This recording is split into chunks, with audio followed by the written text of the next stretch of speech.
La tradición exegética del judaísmo podemos dividirla a los fines pedagógicos para un público cristiano en dos partes. Una es la exégesis bíblica hasta la época de Jesús, donde la exégesis judía y la cristiana comienzan a diferir, vale decir, en los albores de la patrística. Ya hay un vacío, ¿no es cierto?, como un abismo entre ambas formas de interpretar, aunque no siempre son divergentes, pero en principio sí. Y la exégesis o los principios exegéticos en los que se basa la tradición judía a partir del siglo I y II de la era cristiana, donde sí, ya las tradiciones judías y cristianas son casi total y absolutamente divergentes. Solamente mencionar que uno de los patrones exegéticos en la patrística es la alegoría.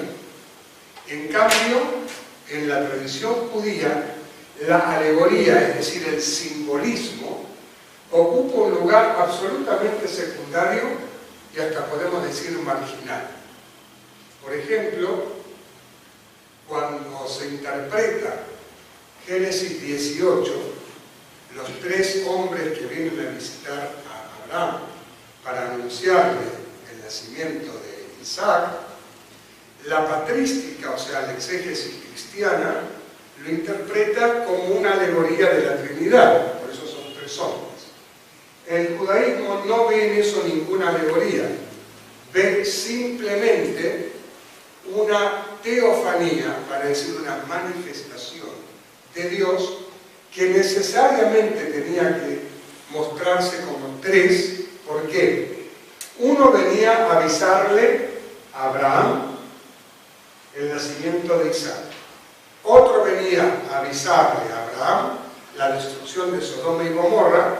Y el otro venía a avisarle a Lot que Sodoma y Gomorra iban a ser destruidas y que tenía que salir de ahí. Es decir, siguiendo la línea interpretativa exegética de toda la Biblia, hay un patrón, ¿no es cierto? Y el patrón acá es que los ángeles en la Biblia hebrea no son seres mitológicos alados, sino que son personas o seres con figura humana, a los que los seres humanos los ven como figuras humanas, no como seres alados o cabeza de león, etc. Y solamente se dan cuenta de que esos seres eran semidivinos cuando estos desaparecen, como es el caso del que viene a anunciar el nacimiento de Sansón. Mientras el hombre no desaparece, simplemente lo llaman Ish Elohim, el hombre de Dios. Pero hombre de Dios, en el Antiguo Testamento también es un sinónimo de profeta. Por ejemplo, Elías y Eliseo son llamados a lo largo de todas las historias del libro de Reyes Ish Elohim, el hombre de Dios, y no eran ángeles de ninguna manera, sino que eran personas.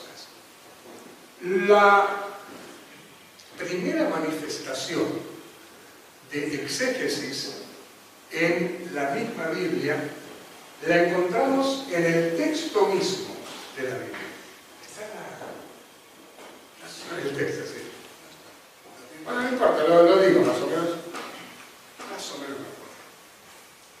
Hay un párrafo en el libro de Números donde se dice, hay varios párrafos, ¿no? Pero yo recuerdo en este momento dos de ellos. Dos párrafos. Uno es en el cual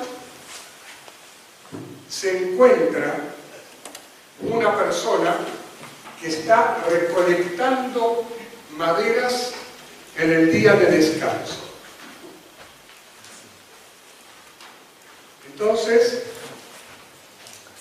lo llevan, lo apresan, digamos así, y lo tienen encerrado hasta que se decida qué se va a hacer con esta persona. Ese versículo donde dice, porque no está descrito qué se hará con él, es un exégesis.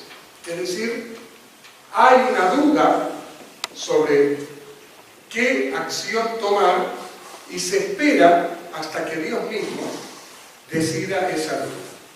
Otro caso que está también en el libro de Números, pero al final, las 5 hijas de Zelofhad, vienen y se quejan a Moisés, diciendo lo siguiente, es capítulo 36 de Números, al final. Los jefes de la familia del clan de los hijos de Galaad, hijo de Maquir, hijo de Menasés, uno de los clanes de los hijos de José, se presentaron y dijeron en presencia de Moisés y de los jefes de las casas patriarcales de Israel: el Señor mandó a mi Señor que le diera la tierra en herencia por suertes a los israelitas, y mi Señor recibió orden del Señor de dar la herencia de Zelofhad a nuestro hermano, a sus hijas. Las hijas en aquella época no heredaban. Solamente en este caso, cuando no había hijo varón, Zelofhad tuvo 5 hijas mujeres, eso es un párrafo anterior, iban a heredar. Pero lo que dicen acá los hijos de Israel es otra cosa, que viene a ser un exégesis de la ley anterior, que cuando un hombre muere sin hijos, sin hermanos, las hijas van a heredar. ¿Sí? Si resulta que se casan con alguna de otra tribu israelita, será arrancada su parte de la herencia de nuestra familia, aumentará la herencia de la tribu a la que vayan a pertenecer y se reducirá la herencia que nos tocó en suerte. Es decir, si una de las 5 hijas de Zelofhad se casa con un miembro de la tribu de Simón, los hijos son simonitas, ya no son de la tribu de Menasés. Entonces, esa porción de tierra que pertenecía a la tribu de Manasés va a pasar a la tribu de Simón. Eso es lo que están diciendo los hombres, ¿no es cierto? Moisés, según orden del Señor, mandó lo siguiente a los israelitas. Dice bien la tribu de los hijos de José: esto es lo que ordenó el Señor acerca de las hijas de Zelofhad. Tomarán por esposos con tal de que sean de la tribu de los clanes de su padre. Es decir, deberían casarse dentro de su tribu para que la tierra no pase de una tribu a otra. Este párrafo es un exégesis. Es un exégesis de la ley anterior que otorgaba el derecho de herencia a las mujeres que no tuvieran hermanos varones. ¿Sí? Entonces, lo que estamos viendo acá es una jurisprudencia que no se contemplaba en el texto anterior y el mismo texto de Números viene a aclarar. Si nosotros vamos a guiarnos por la tesis de los 4 documentos, la tesis documentaria de Graf Pelhausen, podemos decir que este capítulo 36 es una adición del redactor a lo que se decía en la ley anterior de que las mujeres heredarían ellas la tierra en caso de que no tuvieran hermanos varones. ¿Sí? Esto es un comentario a lo anterior. Y eso es un exégesis. Un comentario es un exégesis. Ahora, ¿dónde sabemos que había exégesis en la época de la Biblia? La primera vez que lo vemos está en el libro de Esdras. No recuerdo el capítulo, pero cuando Esdras, el sacerdote, retorna a él con un grupo de sacerdotes desde Babilonia y trae el texto del Pentateuco, la Torá, para enseñarlo a los hijos de Israel, hay un ejemplo clarísimo de exégesis. Lo que hacen es, dice el libro, los días de mercado, lunes y jueves, se reunían en la plaza la gente para hacer mercado. La gente del campo traía sus productos para venderlos y se intercambiaban, se vendían, se compraban, como sucede en los mercados. Entonces Esdras ponía a sus alumnos los escribas, que ya vamos a ver quiénes eran, en puntos estratégicos, cada uno con un libro del Pentateuco. Y los escribas leían al público cercano, un mercado muy grande, no había megáfono en aquella época, y mientras uno leía el texto hebreo, otro lo explicaba, tanto en hebreo como en arameo, para que todo el pueblo, tanto los letrados como los analfabetos, pudieran entender la palabra de Dios. Esa explicación es un exégesis también. Y más cuando tenemos entonces que el primer paso en la exégesis es el paso de los escribas. Por primera vez en la época de Esdras, todo el pueblo tiene acceso al texto escrito sagrado. En épocas anteriores, el texto escrito estaba en manos de los sacerdotes en el templo. La gente tenía muy poca llegada a él. ¿Y cómo se difundía la palabra de Dios? Tal como lo explican los libros proféticos, a través de los profetas. El profeta se paraba y decía: esta es la palabra del Señor. Vale decir, Dios hablaba por boca de sus profetas y no por boca del texto. A partir de Esdras, Dios ya no habla por boca de los profetas. De hecho, el último de los profetas es Malaquías, que es un poco posterior a Esdras, 40, 50 o 100 años posterior a Esdras, y ya la tradición profética después de Malaquías desaparece de Israel, totalmente. Y el liderazgo espiritual que los profetas tenían, que les hacía decir: escuchen la palabra del Señor, pasa a los sacerdotes primero, que son los que llevan el libro de la Torá, pero estos lo pasan a su vez a los sabios. ¿Quiénes son los sabios? Los sabios son cualquier persona del pueblo que estudia y está versada con autoridad transmitida por otro sabio para poder enseñar, transmitir, predicar e interpretar el texto del Pentateuco y más tarde todos los otros textos bíblicos. La primera generación de los sabios son justamente esos escribas que son los alumnos de Esdras y luego van a ir desarrollándose cada vez un poco más. La segunda generación de los sabios son lo que se llama los hombres de la gran asamblea, 120 personas que eran elegidas por su sabiduría y que tenían facultades legislativas y judiciales, no ejecutivas, porque en esa época Israel, Judea, era parte del imperio persa. Entonces el que decidía era el gobernador puesto por los persas, que a veces era judío y a veces no. No es mucho lo que se sabe sobre este periodo, pero sí se sabe que existía la Gran Asamblea y que la Gran Asamblea de 120 hombres, o sea, 10 por cada tribu, era la que tomaba la posta de la tradición exegética que habían comenzado los escribas. La Gran Asamblea sentó las bases para varias cosas. Primero, sentó las bases para la oración judía tradicional. Recordemos que en esa época el templo recién se había reconstruido y aparentemente era un lugar muy pequeño, de muy poca importancia edilicia, y recién cuando Herodes lo reconstruye se transforma en una de las grandes maravillas del mundo antiguo. Entonces, los hombres de la Gran Asamblea instituyeron que para aquellas personas que no pudieran acercarse al servicio del templo, o que estuvieran lejos, porque ya existía una diáspora Muchos judíos se habían quedado a vivir en Babilonia y otros en Egipto. O por la razón que fuere, porque estaban ritualmente impuros, entonces ellos establecieron las 3 oraciones diarias. Una a la mañana, una a la tarde y una a la noche.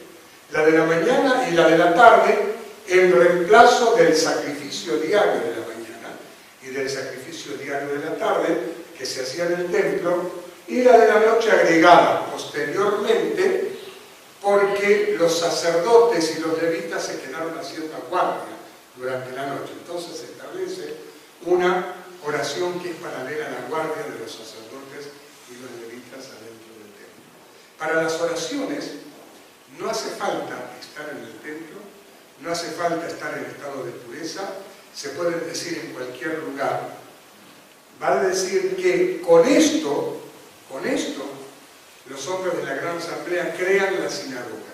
Es decir, crean el templo portátil, el templo que no depende de un lugar fijo, sino que depende de la voluntad de la comunidad para usarlo como lugar de oración, de estudio, de reunión, de lo que fuera. Y en tercer lugar, los hombres de la Gran Asamblea establecen las estructuras del método interpretativo judío tradicional, al que llamamos el método midrásico. Midrash es una palabra hebrea que viene de la raíz drash, letras Dalet, D, Resh, R, Shin, S o SH, Midrash, drash, y que significa investigar, ahondar, estudiar. Es decir, la exégesis, o exégesis es una palabra griega, ¿no? Que viene de ex, que es fuera, sacar afuera contenidos que no conocíamos. Por eso exégesis es sinónimo de interpretación. Drash o midrash es algo parecido. Es tomar significados del texto que a simple vista no son tan obvios. Entonces, la tradición midrashica tiene 4 vertientes tradicionales, que son, acá está, después vemos, Pshat, Remes, Drash, Sod. Si juntamos las iniciales, recuerden que en hebreo no hay vocales, se forma la palabra Pardes. Pardes, hay una palabra persa, que nos hace acordar a Pardes. ¿Cuál es? La palabra paradiso, exactamente, paraíso, ¿no? En persa, Paini de esa, paradiso, abreviado, quiere decir ni más ni menos que una plantación de árboles frutales. Nada más que eso, ¿no? Una plantación de árboles frutales. Fíjense qué casualidad, en castellano, dehesa, una dehesa, también es una plantación de árboles frutales, ¿cierto? O sea que entendemos que hay una influencia del idioma persa, aunque muy lejana también en los idiomas europeos.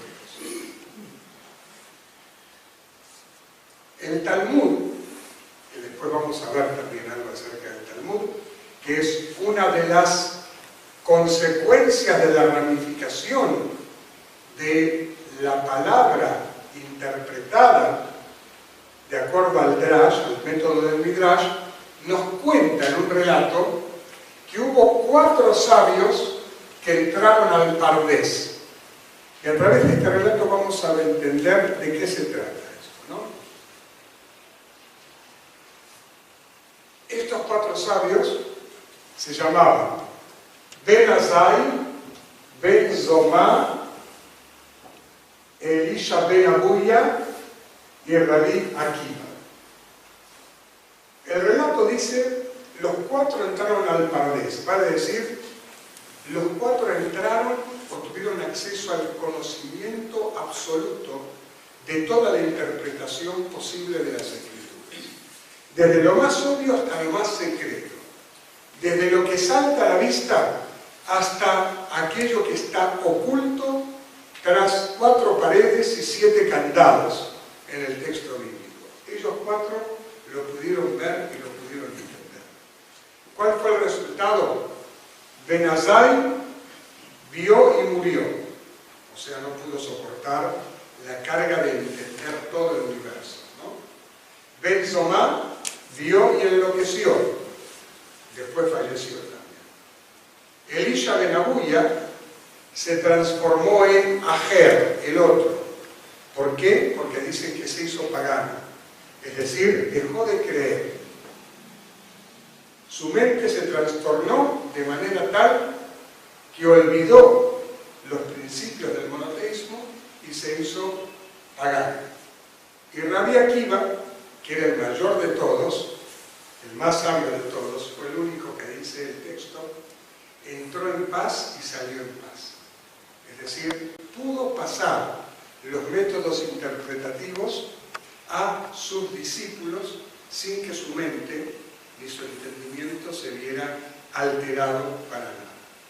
Para entender por qué este relato es tan dramático, es decir, uno no puede entender, dice, bueno, si uno tuviera la capacidad de comprender cualquier escrito de manera diferente, ¿qué mejor que eso? ¿No? ¿Por qué tiene uno que volverse loco, morirse o hacerse apóstata? Vamos a tratar de revisar cuáles son esos 4 métodos. Pishat es una raíz hebrea que significa simple, lo que es explícito. Entonces, el Pishat lo que nos trata de decir es, entendamos lo que el texto dice, no lo que el texto trae entre líneas, sino lo que dice explícita y abiertamente. Ahora, eso no quiere decir que interpretemos en el principio creó Dios los cielos y la tierra, diciendo exactamente eso, en el principio creó Dios los cielos y la tierra, ¿no? Es otra cosa. Quiere decir que entendamos bien el carácter de la lengua hebrea, la gramática hebrea, para poder interpretar qué significan las palabras de la Biblia y si las traducciones, por ejemplo, que tomamos son exactas o no son exactas. Por ejemplo, hay un versículo que habla acerca del árbol de la vida. Y en hebreo, por más que ya en castellano está bien traducido, ¿sí? En hebreo es otra cosa. Capítulo 2 de Génesis, versículo, está tan chiquito acá, 8 y siguientes. Luego plantó el Señor Dios un jardín en Edén, al oriente, donde colocó al hombre que había formado. El Señor Dios hizo brotar del suelo toda clase de árboles, deleitosos a la vista y buenos para comer, y en medio del jardín el árbol de la vida, y el árbol de la ciencia, el conocimiento del bien y del mal. Ahora, acá dice en medio del jardín, esa es la interpretación del Shabbat. En hebreo está dicho Betoj Hagan. Betoj, en hebreo actual y en bíblico también, no necesariamente quiere decir en medio, sino dentro. ¿Sí? Dentro del jardín estaba el árbol de la vida y el árbol del conocimiento del bien y del mal. Entonces, ¿qué nos indica el Pshat con este dentro del jardín se encontraban estos árboles? Nos quiere decir que el conocimiento y la vida eterna están al alcance del ser humano. Están dentro del lugar donde uno vive. No hay que ir a buscarlos afuera. Son parte de nosotros, son parte de la vida, son parte inclusive, podemos decir, de nuestro entorno. Y es nuestra elección, como el texto lo dice muchas veces más adelante, escoger saber o no saber, la vida o la muerte. Y justamente cuando Moisés renueva el pacto con los hijos de Israel, ¿qué les dice? miren, he puesto delante de ustedes hoy, Rey, ¿qué le dice? La vida y la muerte, ¿sí? La bendición y la maldición. Eso dice en el Deuteronomio, capítulo 11 o 12. ¿Sí? Y en el capítulo 30 vuelve a decir lo mismo. ¿Sí? Puse delante de ustedes, he aquí delante de ustedes, la vida y la muerte, pero después dice, escogerás la vida. Dios nos da su ley para que escojamos la vida. Vale decir, el Génesis ya lo había adelantado. En medio de nuestro entorno, el de Adán y Eva del jardín del Edén, se encuentra el conocimiento y la ignorancia, la vida y la muerte, la bendición y la maldición. Si nosotros hacemos como Eva, que se deja tentar por la serpiente, quien sea quien fuera la serpiente, y escogemos la desobediencia del mandato divino, nos estamos acercando a la muerte y rechazando la vida que estaba ahí nomás. Pero si obramos, como dice Moisés, siguiendo los mandatos de Dios, escogemos la vida. Y eso es el sentido llano de la palabra dentro del jardín, que no necesariamente tiene que interpretarse como en el medio geográfico, aunque puede ser interpretado también de esa manera. El segundo punto, que es el remes.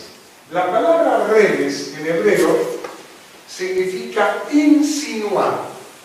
Vale decir, es aquello que el texto no dice de manera clara y explícita, pero que si nosotros estudiamos, investigamos, interpretamos, analizamos, podemos llegar a deducir como un valor que está entre líneas, insinuado adentro de todos los textos. Y acá voy a dar un ejemplo, el mismo de ayer, acerca de las genealogías.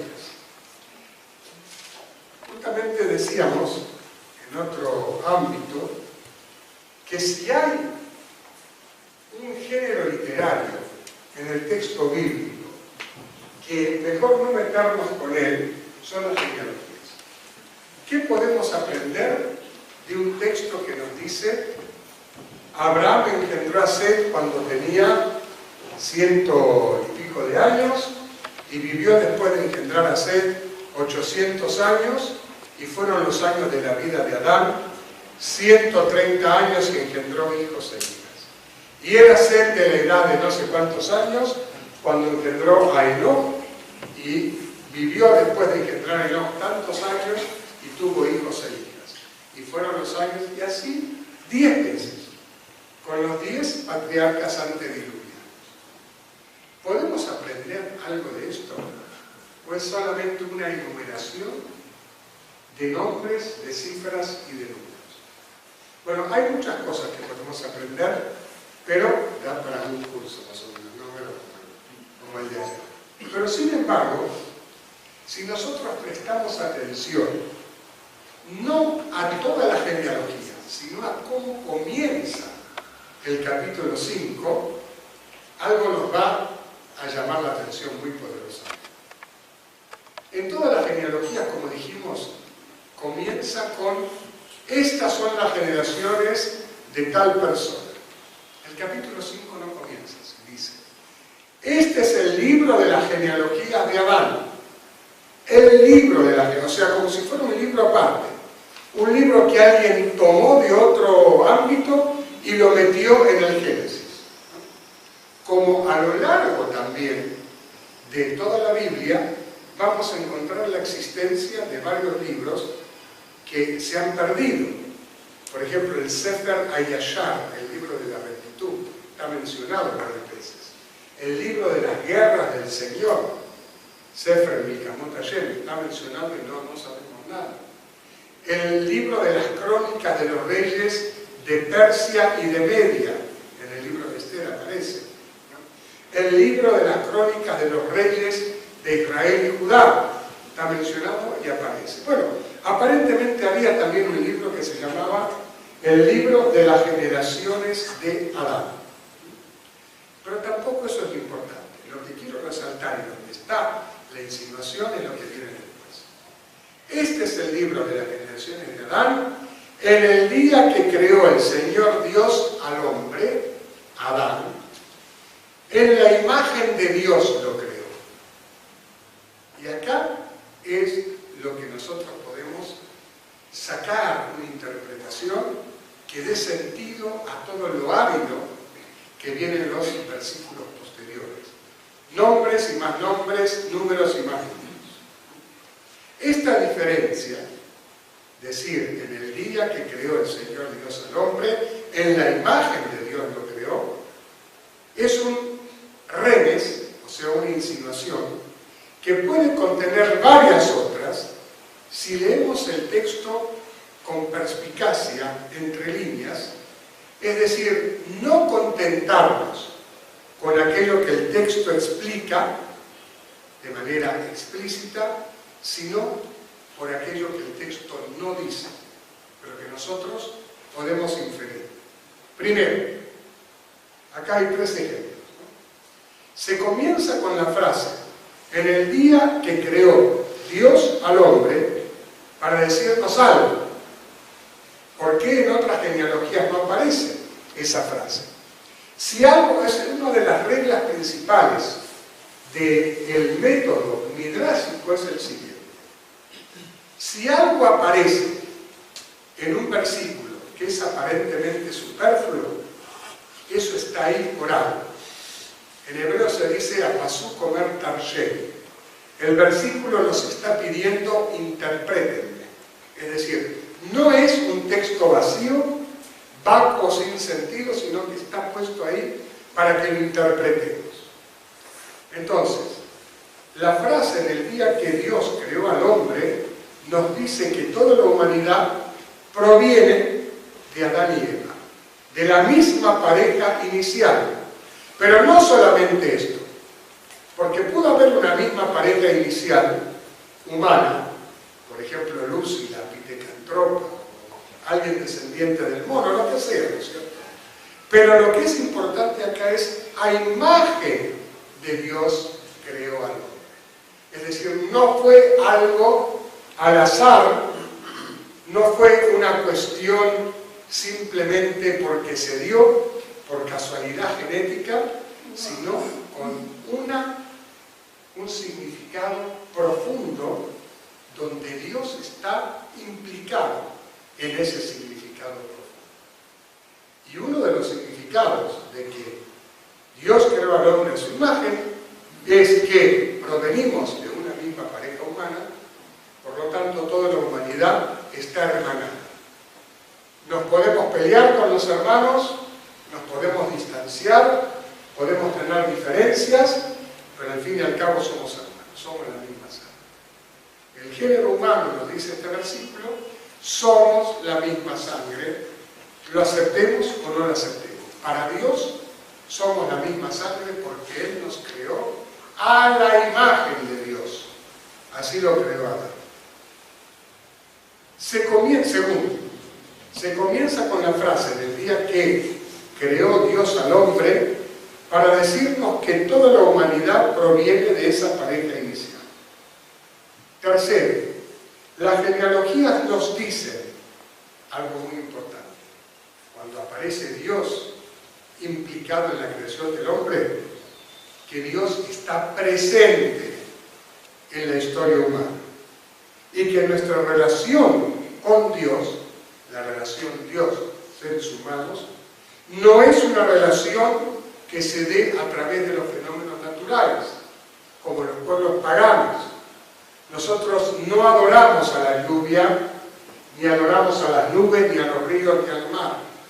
No adoramos al sol o a la luna. Todos estos elementos son elementos creados por Dios. No debemos endiosarlos, como hacían los seres humanos. Y acá vamos a ver, antes de terminar esto, otro revés de algo que parece absolutamente incoherente.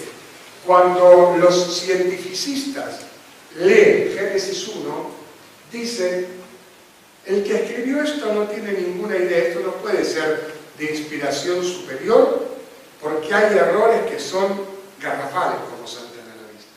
Y uno de los que más salta es, por ejemplo, ¿cómo es posible que Dios haya creado la tierra antes de crear el sol, la luna y las estrellas? ¿Sí?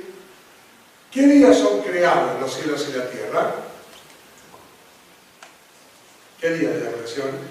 El primero, ¿no? En el principio crearon los cielos y la tierra. ¿Qué días son creados el sol, la luna y las estrellas? Cuarto día.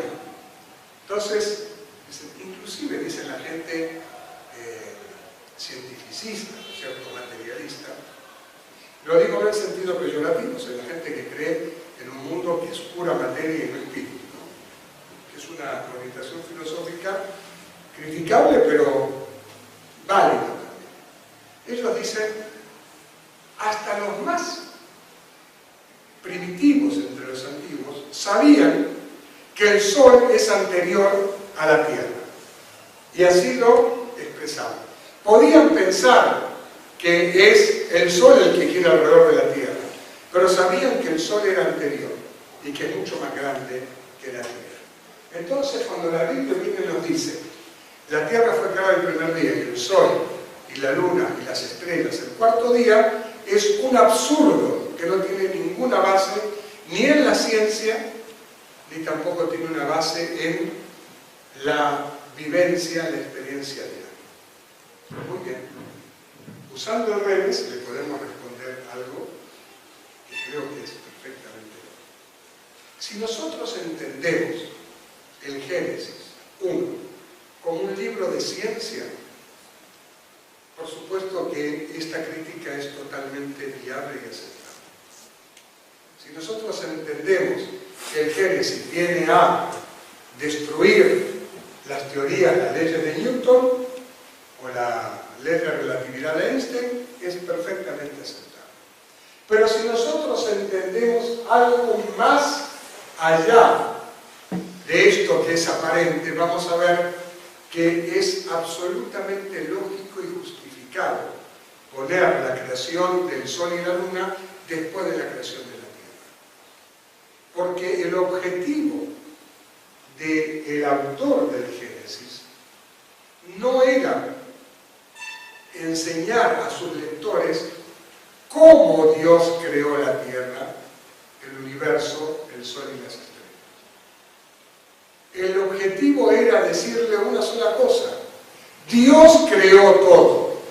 No como lo creó, sino todo lo que tú ves fue creado por Dios. O sea, Dios está más allá de lo material. Él es el creador absoluto de todo. ¿Y por qué dicen esto? Por una sencilla razón. Porque el Génesis es una polémica contra las ideas paganas. Y para los paganos, que no es lo mismo que politeístas, un politeísta es en el que cree en una diversidad de dioses. Pagana es una religión que endiosa a los fenómenos naturales. Entonces, para el pagano, el sol, la luna y las estrellas son dioses, son divinidades. El dios Samás o Shemesh de los babilonios es el sol. Acá tenemos, por supuesto, el dios indio en los pueblos de los Andes es el sol también. Lo que nos está diciendo el Génesis al poner al sol y la luna, que fueron creados el cuarto día, es decir, señores, esto que ustedes adoran no son más que criaturas del mismo Dios que los creó ustedes. Están adorando ídolos falsos, no están adorando al Dios verdadero. Si en cambio él va a poner al sol y la luna, al sol, la tierra, la luna, las estrellas, lo que fue el primer día, antes de la creación de la tierra, cualquiera podría pensar, bueno, es verdad, una deidad superior creó el sol, la luna, las estrellas, la tierra, pero como creó primero al sol, el sol está en una categoría superior y puede ser el hijo de la deidad, como muchos pensaban El Génesis, al ponerlo en el cuarto día, hace una táctica literaria que es total, revolucionaria, digamos. Es decir, todo aquello que los paganos adoran son seres tan creados como los seres humanos. El pasto que pisamos, la fruta que comemos, el árbol del cual hacemos la leña. Todos son criaturas de Dios y no vale la pena adorarlos. ¿Sí? Porque Dios está mucho más allá de todo eso. Entonces, el Génesis tiene por objeto polemizar. Es una apologética contra el paganismo. Y otra vez, no viene a decirnos cómo, sino a decirnos que Dios está mucho más allá de todo eso. Entonces, volviendo al anterior, las genealogías nos dicen que Dios está presente en la historia y que nuestra relación Dios-ser humano no se da en los fenómenos naturales, sol, luna, estrella, lluvia, etc., como creían los paganos, sino en el marco de la historia. Y de ahí surge la tradición judeo-cristiana y musulmana también, que habla de un monoteísmo histórico, es decir, un Dios que crea el mundo, no solamente creando todo lo material que existe, sino que crea el mundo con un propósito. Y ese propósito lo vemos en la historia. Es decir, Dios crea el mundo, los animales, las plantas, los seres humanos con un propósito. ¿Cuál es ese propósito? Bueno, ahí sí, cada religión difiere, ¿no? Pero estamos todos de acuerdo que el mundo no es vacío y que no es al azar, sino que la creación tiene un propósito. Podemos sintetizar todas las creencias, judeo, cristiana, musulmana, budista, etcétera, lo que fuere, diciendo una sola cosa, que lo dijo un filósofo llamado Martín Buber. Dios creó para que el ser humano sea su socio en la tarea de creación. Es decir, el mundo Dios lo creó incompleto. Nosotros tenemos la tarea de completarlo. Tenemos la facultad de completarlo o de destruirlo también. Eso está en nuestras manos, ¿no? Pero ese es un propósito, que Dios nos quiere hacer socios de Él en la tarea de creación. Y tercero, el programa que Dios previó para la humanidad al crear a Adán y Eva se traslada a la humanidad no por la línea de Caín, Génesis 4, sino por la línea de Set, Génesis 5. ¿Por qué no por la línea de Caín, que era mayor? Porque la progenie de Caín, la genealogía de Caín, está manchada de sangre inocente, la sangre de Abel. Y el Remes agrega la sangre de Abel, que no tuvo descendencia porque Caín lo mató antes de eso. Y acá otro ejemplo de Remes, bien cortito. Cuando Caín mata a Abel, ¿qué le dice Dios? Dios le dice: ¿qué has hecho? Se oye la sangre de tu hermano clamar a mí desde el suelo, desde la tierra. En hebreo, la palabra sangre está en plural. Kol demei ajija. La voz de las sangres de tu hermano claman a mí desde la tierra, que se abrió para tomar la sangre de Abel. ¿Por qué está en plural? El Remes nos viene a decir ahí que está en plural porque Caín no mató solamente a Abel, mató también a su descendencia que no había nacido.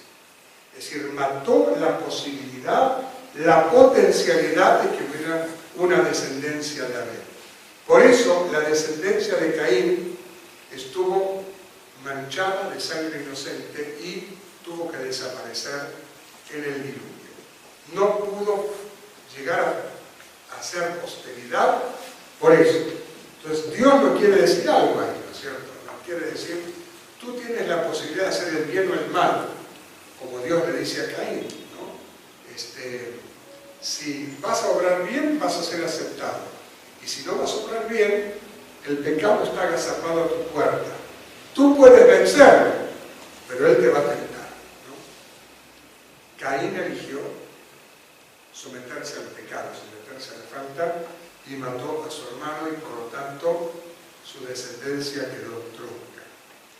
Pero además de eso, si nosotros vemos la historia del último descendiente de Caín, antes del diluvio, y del último descendiente de Seth, antes de Noé, los dos se llaman Lamec, ¿no? Los dos se llaman Lamec. El Lamec, padre de Noé, era un hombre, aunque el texto no lo dice, pero podemos inferir también, otro revés, era un hombre bueno, correcto. Y esto lo inferimos del nombre que le puso a su hijo. Noé, en hebreo Noach, quiere decir descanso. Es algo parecido a lo que dijo el poeta Horacio en Roma: Beatus ille, bienaventurado aquel. O como dijo Fray Luis de León, parafraseando, haciendo un exégesis de Horacio, ¿cómo era? Bienaventurado no dijo: bendito aquel el que huye del mundanal ruido y sigue la escondida senda, por donde han ido los pocos sabios que en el mundo han sido. Es decir, es una alabanza de la tranquilidad, la comodidad, lo que los latinos llamaban el negocio, ¿no? El ocio creativo. Y que la palabra negocio, el trabajo, viene como contrario. Negocio es negar el ocio. Y tanto Horacio como Fray Luis de León alababan el ocio, no la pereza, sí el ocio que nos permite pensar, reflexionar como Noé, descansar de la tarea diaria para consolar a la humanidad del pecado, de la falta, de la violencia, de todo lo que sucedió en la tentación de Lamec y Noé. Por otro lado, el otro Lamec, el último descendiente de Caín, fue un asesino igual que él. Y no solamente eso, sino que se jactó de haber asesinado. Él llamó a sus dos esposas, Ada y Sila, y les dijo: escuchen mi voz, voy a hablar con ustedes. Dice: porque un hombre maté por insultarme, y a un niño por agredirme, o sea, porque me hizo una lastimadura. O sea, no tenía impacto en decir eso. Y decía después: si Caín fue vengado 2 veces 7, Lamec lo será 70 veces 7. Es decir, él quiso decir con esto: voy a aumentar la violencia dentro de la humanidad. Un hombre totalmente maldito. O sea, Caín mató a una persona, Lamec mató a 2 y se jactaba de que iba a matar a 777, 70 veces 7, ¿no? 700, que sea, 70, un número exagerado. Por lo tanto, lo que nos dice la genealogía es que de Seth tiene que venir la redención y la vida, porque él no está maldito por el pecado, sino que Dios lo escoge, a pesar de no ser el primogénito de Caín, justamente por eso. Bueno, vemos todo lo que podemos aprender del Redes. Todo lo que el texto no nos dice, pero que nosotros podemos inferir. Bueno, ya son las 8, así que rápidamente, Homero, voy a hablar acerca del Drash. Drash es un apócope de Midrash, es el método por el cual nosotros podemos hacer que el texto diga lo que no dice. Vamos a ver qué es el pshat. Es aquello que el texto dice, nada más, lo explícito. El remes es tratar de sacar con un descorchador lo que está implícito entre líneas. Vale decir, el texto lo sigue diciendo, pero hay que desvelarlo, ¿no? El drash es tratar de entender cosas que el texto no dice con cierta licencia poética o lo que fuera. Por ejemplo, a ver, Diana, este es el ejemplo de la otra vez, que creo que te gusta. ¿Con qué letra empieza la Biblia? En hebreo. B. ¿Y cuál es la primera letra del alfabeto hebreo? Aleph. Bet es la segunda. La lógica, ¿qué nos dice? Que debería comenzar con la primera letra, ¿no es cierto? Porque es el comienzo de todo. Entonces el Midrash se pregunta justamente eso. ¿Cómo puede ser que Dios empieza a crear y no empieza por la primera letra? El Midrash contesta dos cosas. El método de Midrash. Primero, el mundo comienza con la letra Bet, Bereshit, al comienzo. ¿Por qué? Porque la letra Bet es la primera letra de la palabra Brajá, que significa bendición. Y la letra Aleph es la primera letra de la palabra Aridá, que quiere decir maldición. Entonces, Dios creó el mundo con bendición, no con maldición. Por eso escogió la letra Bet, que es la segunda, y no la Aleph, que es la primera. Y lo otro que nos explica el Midrash es lo siguiente. No tengo acá nadie para... Sí, para escribir, pero bueno, no importa. Bueno, la letra Bet en hebreo, recuerden, se escribe de acá para allá. La Bet es... A ver si la puedo hacer.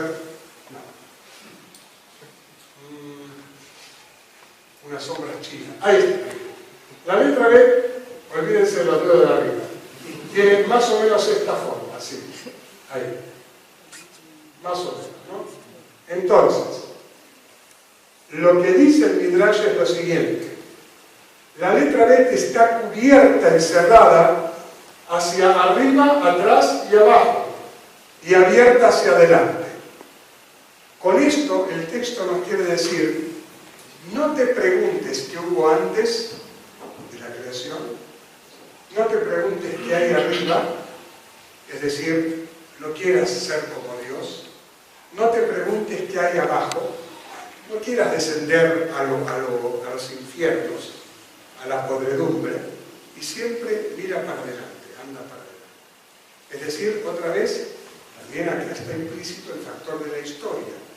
¿Sí? Avancemos hacia adelante junto con la historia, porque eso es lo que Dios quiere de nosotros. Por eso el mundo comenzó con él. Y por último, el Sod, la palabra Sod en hebreo es secreto, velado.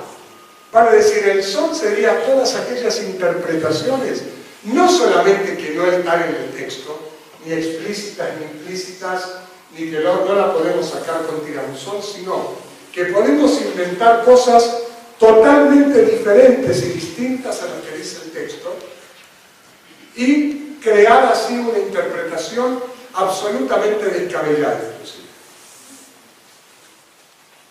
Cuando los cuatro entraron al Pardés, se supone que lo que los volvió locos a los tres primeros fue el Sod, es decir, todo aquello que contradice de alguna manera lo que el texto dice, pero que se puede llegar a interpretar mediante tres métodos. Estos tres métodos se conocen como gematria, que no proviene de geometría sino de gramática, o sea, cada letra hebrea tiene un valor numérico y por lo tanto yo puedo hacer que una palabra se identifique con otra porque tienen el mismo valor numérico, ¿no? Y no tiene nada que ver lo que dice una u otra. Por ejemplo, un ejemplo muy rápido. Padre, ¿cómo se dice en hebreo? Ab, ¿no? Y suma a la Aleph 1 y la Bet 2, suma 3, ¿no? Entonces, si doy vuelta a las letras, está la palabra Pa, que quiere decir viene, suma también 3, la Bet 2 y la Aleph 1. Entonces, donde dice la palabra Ab, yo puedo leer Va.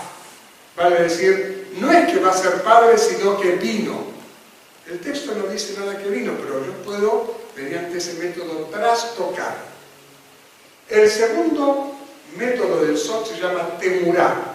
Es algo así como en el roque en el ajedrez. Cambio una letra por otra, ¿sí?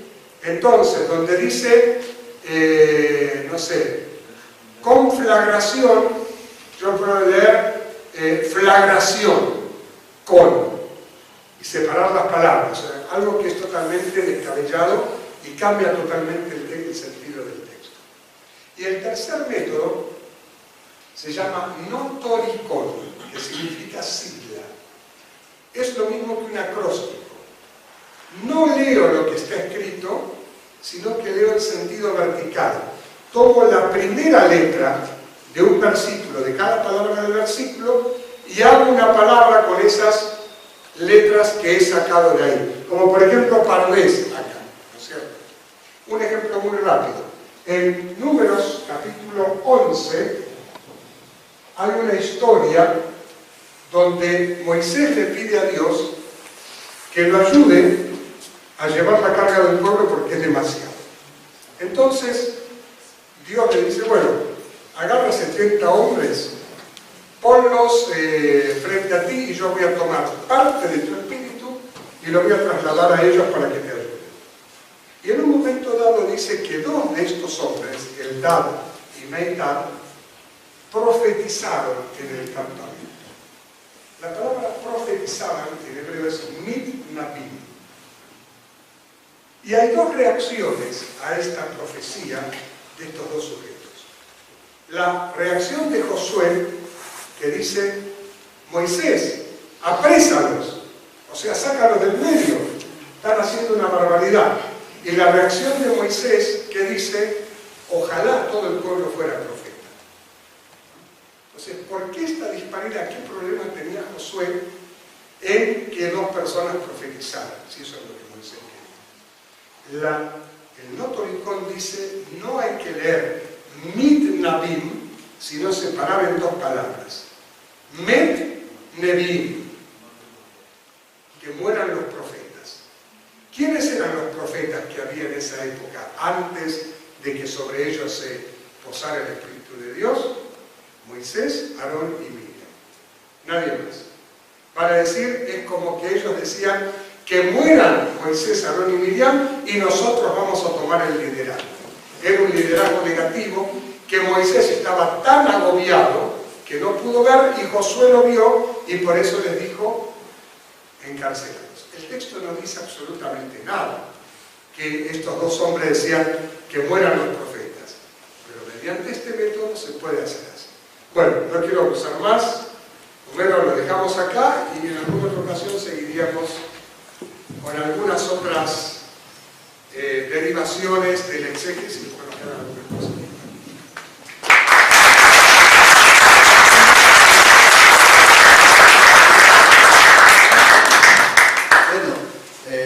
Pasó un poco de tiempo, si alguno quiere preguntarle algo, es un ratito, te llevo al final. Sí. Hace poco, me acuerdo que hemos comenzado. ¿Alguien de los que estaban quiere hacer una pregunta, Marino? Pero justo cuando uno entra a internet y pone la cábala en Wikipedia, ¿no? Sale un ejemplo de la palabra Mesías que tiene un número 358, ¿no? Entonces, Sí. Algunos pasajes del Antiguo Testamento han tratado de reflejar cómo se llega a las características de ese Mesías, ¿no? Sí. Haciendo una sumatoria más o menos. Eso es lo que es la gematria. La palabra Mesías en hebreo Mashiach, que según el Pshat quiere decir ungido, porque a todo rey se le ungía con aceite, suma, 40, 340, 350, 358, sumando todas las letras. Vale decir, yo puedo tomar cualquier otra palabra o frase en el texto bíblico que sume 358 e identificarlo con Mesías. Obviamente el texto no dice eso ni lo quiere insinuar, pero el método cabalístico o Sod nos lo permite. Para ese tema yo les recomiendo que hablen con Daniel, que es experto en cábala, yo no lo soy, él los puede ilustrar muchísimo más que yo. Sí, es cierto que no he venido Pregunta una cosa. y he leído sobre el tema y por eso te hacen varias preguntas. Una cosa brevísima porque si tiene que marchar el reino. algo así, que tenga que ver directamente. No, más que marchar no tienen que seguir con la... Tiene que poner, Claro. que sea, o sea, te pido que sean preguntas que tengan que ver con lo que he conversado físicamente. Adelante. Yo quería preguntarle a Davino si las variedades exegéticas que ha mencionado no se prestarían más a confusión que a esclarecimiento, teniendo en cuenta que puede haber gente que pueda hacer todos los acomodos que ha mencionado. No, justamente, está muy claro que esto es un método que tiene 4 variables y cada una de las variables tiene sus propios submétodos para llegarlas. Todo aquello que sea interpretado de acuerdo a estas 4 variables, de acuerdo a la exégesis judía, es válido. No importa que diga cosas que no tienen nada que ver, pero todo aquello que no esté de acuerdo a este método, de acuerdo a la exégesis judía, no sería válido, como por ejemplo lo que dijimos al inicio, la alegoría. O sea, el método alegórico, que es un método griego, no es un método válido de acuerdo a la exégesis judía, y otros seguramente que existen también, que no tengo en la cabeza. O sea, para redondear tu pregunta, aparte del método, tiene que haber un consenso de los sabios. Según el consenso, digamos, la mayoría, pero solo, en el caso del Talmud, solo podemos decir lo que decían la Gemara, la discusión. La cosa que es de la Mishnah, que es oral, eso no se discute. Se sentaba para eso. Solo podíamos discutir de la Gemara, de la discusión. Gracias. ¿Hay más?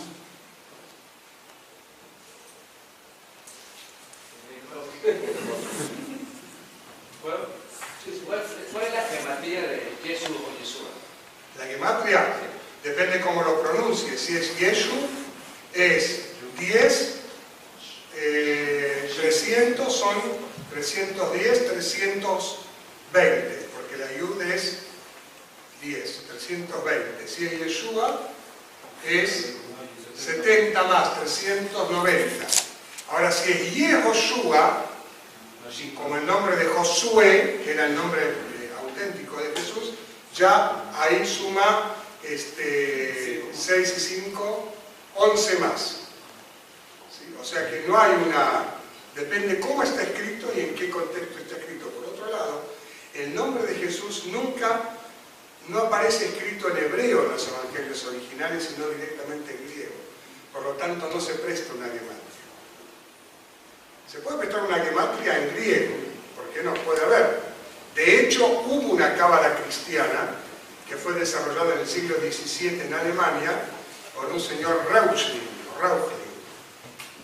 pero nunca, yo leí de eso, pero no lo estudié como para saber cómo funciona.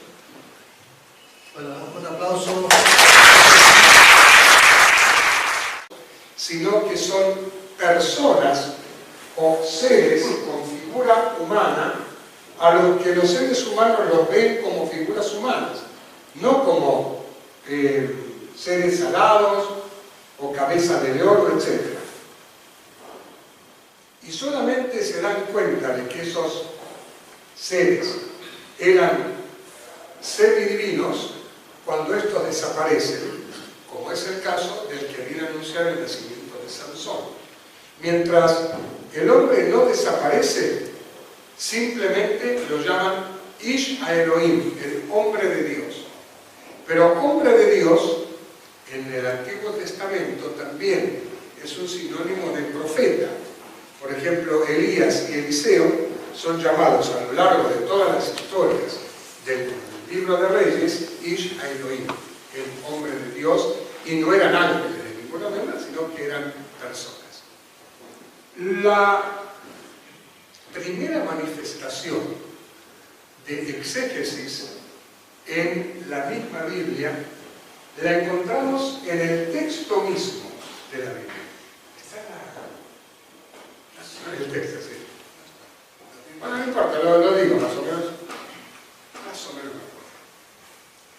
Hay un párrafo en el libro de Números donde se dice, hay varios párrafos, ¿no? Pero yo recuerdo en este momento 2 de ellos. 2 párrafos. Uno es en el cual se encuentra una persona que está recolectando maderas en el día de descanso. Entonces,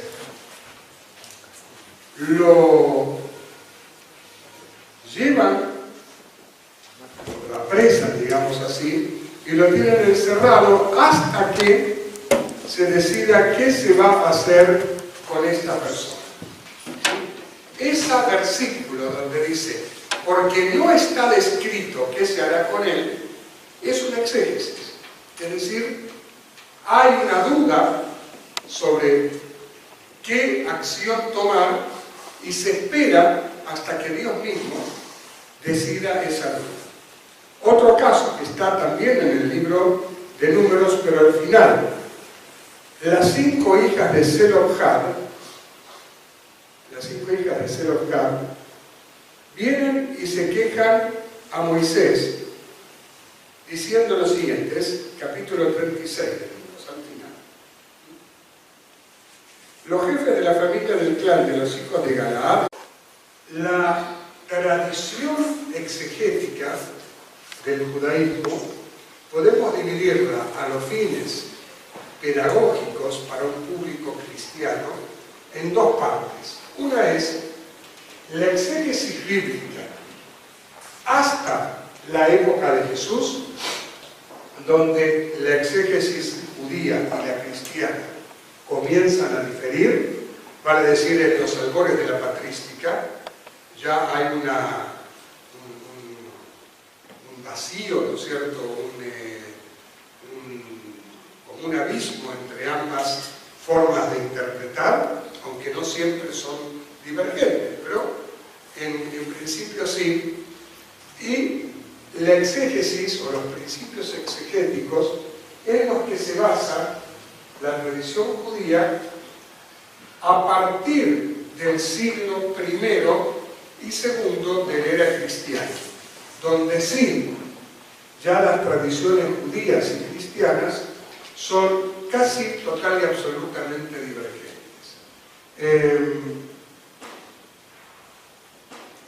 Solamente mencionar que uno de los patrones exegéticos en la patrística es la alegoría. En cambio, en la tradición, Maquir, hijo de Menasés, uno de los clanes de los hijos de José, se presentaron y dijeron en presencia de Moisés y de los jefes de las casas patriarcales de Israel: el Señor mandó a mi Señor que le diera la tierra en herencia por suertes a los israelitas, y mi Señor recibió orden del Señor de dar la herencia de Zelofhad a nuestro hermano, a sus hijas. Las hijas en aquella época no heredaban. Solamente en este caso, cuando no había hijo varón, Zelofhad tuvo 5 hijas mujeres, eso es un párrafo anterior, iban a heredar. Pero lo que dicen acá los hijos de Israel es otra cosa, que viene a ser un exégesis de la ley anterior, que cuando un hombre muere sin hijos, sin hermanos, las hijas van a heredar. ¿Sí? Si resulta que se casan con alguna de otra tribu israelita, será arrancada su parte de la herencia de nuestra familia. Aumentará la herencia de la tribu a la que vayan a pertenecer y se reducirá la herencia que nos tocó en suerte. Es decir, si una de las 5 hijas de Zelofhad se casa con un miembro de la tribu de Simón, los hijos son simonitas, ya no son de la tribu de Menasés. Entonces, esa porción de tierra que pertenecía a la tribu de Manasés va a pasar a la tribu de Simón. Eso es lo que están diciendo los hombres, ¿no es cierto? En judía, la alegoría, es decir, el simbolismo, ocupa un lugar absolutamente secundario y hasta podemos decir marginal. Por ejemplo, cuando se interpreta Génesis 18, los 3 hombres que vienen a visitar a Abraham para anunciarle el nacimiento de Isaac, la patrística, o sea, la exégesis cristiana, lo interpreta como una alegoría de la Trinidad, por eso son 3 hombres. El judaísmo no ve en eso ninguna alegoría, ve simplemente una teofanía, para decir una manifestación de Dios, que necesariamente tenía que mostrarse como tres. ¿Por qué? Uno venía a avisarle a Abraham el nacimiento de Isaac. Otro venía a avisarle a Abraham la destrucción de Sodoma y Gomorra. Y el otro venía a avisarle a Lot que Sodoma y Gomorra iban a ser destruidas y que tenía que salir de ahí. Es decir, siguiendo la línea interpretativa exegética de toda la Biblia, hay un patrón, ¿no es cierto? Y el patrón acá es que los ángeles en la Biblia hebrea no son seres mitológicos alados,